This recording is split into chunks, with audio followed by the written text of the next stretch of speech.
Aujourd'hui, c'est une démarche qui est, je dirais, de la co-construction, puisque l'ensemble des partenaires ont véritablement montré la dynamique qui consiste à faire bâtir, faire naître une nouvelle génération de logements pour les familles, puisque je rappelle que la rénovation urbaine portée par le président Yves Jalton, puisque Cap Excellence est porteur du projet, l'ensemble des élus communautaires, avec les bailleurs, avec l'État, avec l'ANRU, tous rassemblés aujourd'hui, nous avons démontré qu'il était nécessaire d'aller beaucoup plus loin. Donc on a signé une nouvelle fois, parce qu'en fait c'est le processus qui est engagé, parce qu'il y a une attente précise et forte de la population et c'est pour ça que nous travaillons. Cette convention, qu'est-ce qu'elle dit?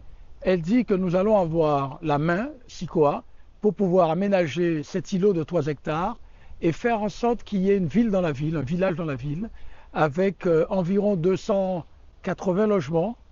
On aura aussi le siège social de SICOA qui sera implanté, aussi là. Et dans ces 280 logements, on aura donc du logement intermédiaire, du logement locatif social, du logement en accession et du logement pour les seniors, mais aussi du logement libre. On va reconstruire un peu plus de 200 logements de très très grande qualité, avec une notion environnementale extrêmement élevée et puis surtout une signature architecturale magnifique devant la mer sur un site de 3 hectares historique, parce que c'est mon ami Jean-Louis Borloo à l'époque qui avait traité ce dossier. Depuis près de 3 années, nous participons aux travaux, à la procédure pour pouvoir mettre en place le renouvellement urbain de Pointe-à-Pitre. Et sur ce site où il y avait les tours Gabar, nous rêvions de pouvoir commencer les travaux avant la fin de ma mandature.